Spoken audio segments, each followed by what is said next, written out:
The 19th century was the time of great inventors and great inventions. Along the way, Thomas Edison became one of the best known and most admired inventors in history. Nikola Tesla is arguably less well known. Only recently has he attracted renewed attention, thanks in part to the electric car company that bears his name. In 1884, when Tesla was 28 years old, he sailed for New York with only 4 cents in his pocket. His money and some of his luggage were stolen on the way over. Like other immigrants, Tesla came to America for work.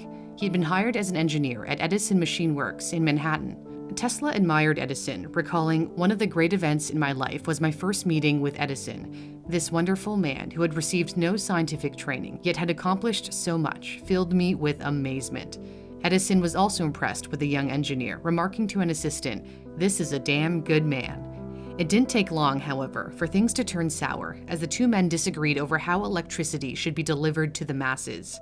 In 1879, Edison created the first practical incandescent light bulb and then built a system to carry electricity so people could use his new invention.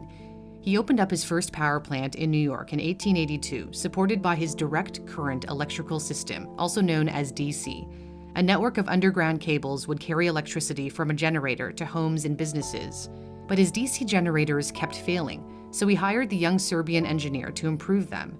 Tesla saw the weaknesses of direct current, which travels through a power line in one direction at a constant voltage. But there's a critical flaw. It can only go up to a mile before losing power. Tesla felt he had come up with a better solution: alternating current. AC periodically changes direction and can also vary its voltage. The crucial advantage is that it can travel hundreds of miles without losing power. Yet when Tesla tried to convince Edison of the advantages of AC, his boss wasn't having any of it. Edison didn't want to lose the royalties he earned from his DC patents. Tesla claimed Edison promised him $50,000 if he could improve on his DC generators, and when he did, Edison refused to pay up and is said to have responded, "Tesla, you don't understand our American humor." So Tesla quit after just a few months on the job, writing in his diary, "Goodbye to the Edison Machine Works." Tesla set out on his own, hoping to find investors interested in his concept for an AC motor, which he had patented. Yet he struggled. Alternating current was a totally new technology, not something anyone had ever seen before. He even briefly had to resort to digging ditches just to survive. But there was one person who took a chance on him. Entrepreneur George Westinghouse saw the potential of AC. He believed AC was the missing link in long-distance power transmission, so he purchased Tesla's AC patents for $60,000 and offered Tesla stock and royalties of $2.50 for each horsepower of electricity sold. All of this is worth millions today. Edison tried to do everything he could to discredit Tesla's AC system so that DC would be the preferred choice to power homes. He found an ally in J.P. Morgan, at the time the most powerful banker in America. This would lead to the birth of General Electric. The battle against Tesla and Westinghouse is now known as the War of the Currents. And in many ways, it was a propaganda war launched by Edison to try to convince the public that AC was dangerous. He zeroed in on the fact that alternating current operated at much higher voltages than direct current. When the state of New York commissioned an electricity salesman named Harold Brown to build the electric chair, Edison paid him behind the scenes to use his rival's AC generators secured through a second-hand dealer. Brown also used AC to electrocute dogs at Edison's laboratory in New Jersey, which Edison recalled in articles he published, writing, "I have myself seen a large, healthy dog killed instantly by the alternating current." Other animals were not immune to his schemes. Edison's company electrocuted a circus elephant named Topsy using AC and produced a film about it. His anti-AC crusade may or may not have also come from a genuine concern about safety. He wrote a letter warning the president of his electric light company of the danger of AC, declaring, "Just as certain as death, Westinghouse will kill a customer within 6 months after he puts in a system of any size." Sure enough, there were several accidental deaths due to the high voltages of AC in the late 1880s in New York and several other cities. In one incident, telegraph lineman John Feekes's body was left hanging in tangled wires in front of a horrified crowd. His death led to laws to move AC lines underground in New York City. Tesla felt that the only way to show AC was safe was to demonstrate it on himself. In a dramatic display at Columbia University, he grasped a brass ball in each hand and touched the terminals of a high-voltage, high-frequency transformer now known as a Tesla coil. 250,000 volts raced across the surface of his body. A newspaper reported that he was surrounded by tongues of electric flame, and his strategy apparently worked.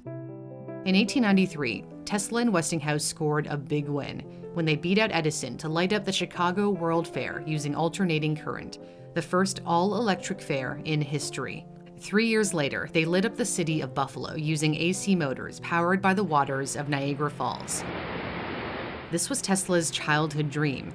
As a kid, he saw an image of the falls and told his uncle that one day he'd go to America and capture the energy of Niagara. The first hydroelectric power plant at Niagara Falls would mark the beginning of the electrification of the world. When he gave a speech at the opening ceremony, Tesla said, "It is a monument worthy of our scientific age. It signifies the subjugation of natural forces to the service of man, the discontinuance of barbarous methods, the relieving of millions from want and suffering." Today, almost every home in the world is powered by AC, whereas DC powers smaller items, anything that uses batteries, from your electric toothbrush to the clock on the wall.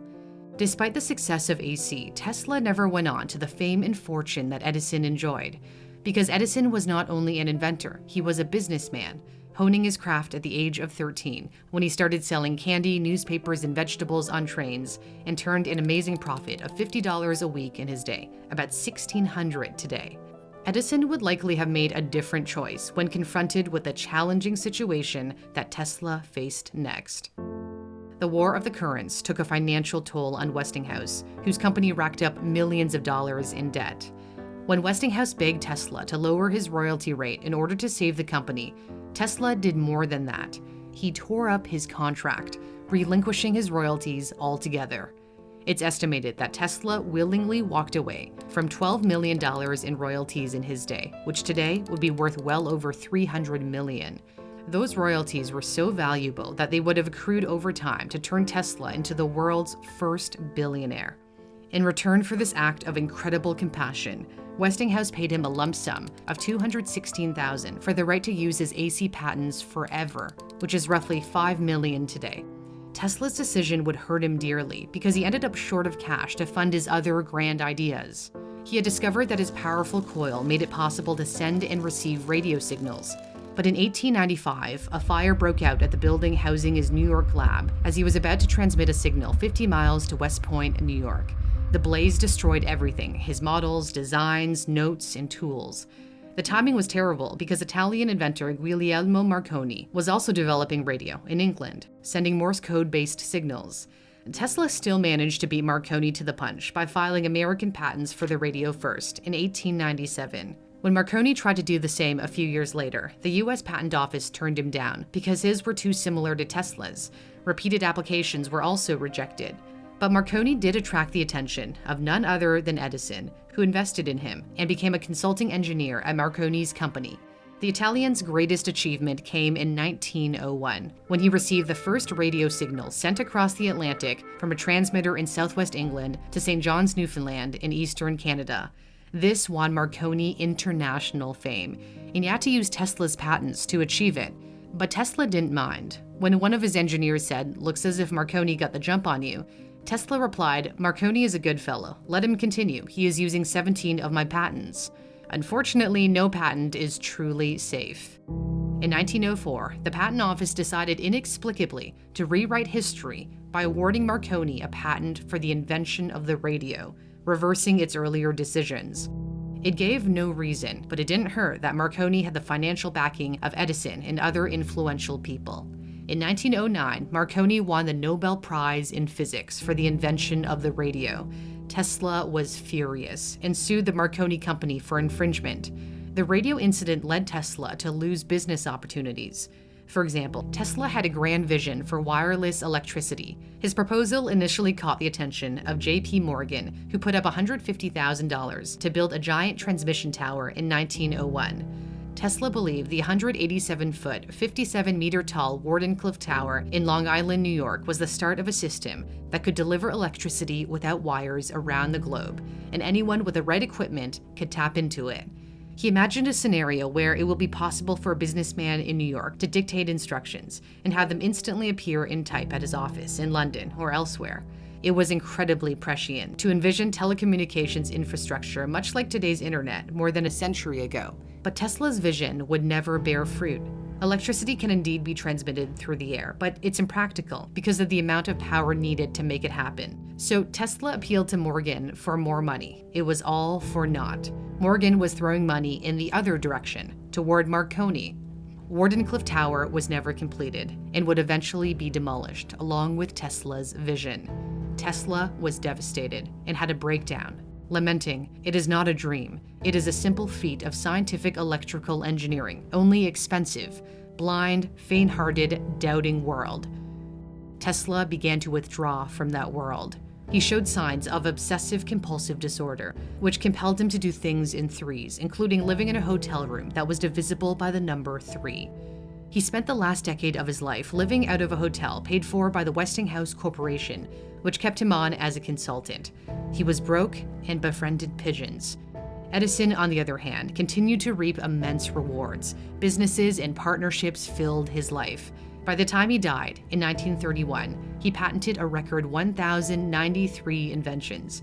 There was the light bulb, of course, but also the motion picture camera and the early record player, the phonograph. Today, he is considered one of the world's greatest inventors. It was only after Tesla's death that he got a modicum of justice for all that he had lost. When Tesla sued Marconi, the case dragged on in court for years. 6 months after his passing, in 1943, the U.S. Supreme Court ruled Marconi's radio patents were invalid and awarded the patents for the radio to Tesla. But it had a selfish reason for doing so. Marconi's company had sued the U.S. government for patent infringement during World War I. So to avoid the lawsuit altogether, the Supreme Court deemed Tesla the inventor of the radio. Today, at the site where Tesla's Wardenclyffe Tower once stood, is a science museum dedicated to the man whose dreams were not to be. The Tesla Science Center was made possible thanks to the financial support of thousands of Tesla fans, including Tesla CEO Elon Musk. Tesla's prediction of transmitting data without wires came true in the early 90s. The internet has changed our lives, yet at the same time, it's important to stay protected online. If you've been following me for a while, you know that I only endorse products that I personally use, which is why I'm really excited that today's video is sponsored by Private Internet Access. Private Internet Access hides my IP address so that my internet service provider can't see the websites I visit. Changing your IP address is a great way to convince anyone that you're in a different location than where you currently are. Besides the security aspect, a VPN is super handy to access content on YouTube or Netflix that's otherwise not available in your region. What I really like about Private Internet Access is that they don't log any data. This means they'll have no idea when I'm using the VPN, for how long, or even what sites I've been visiting. If you go to my link to support my channel, you'll get an 83% discount so that the price of complete digital privacy is just $2.08 a month. Plus, you'll get 2 extra months for free with a 30-day money-back guarantee. You can use the same subscription to protect up to 10 devices at the same time on any platform. Simply head to privateinternetaccess.com/newsthink to get the promotion. The link is in my description. I hope you enjoyed the video, and if you did, don't forget to give it a like.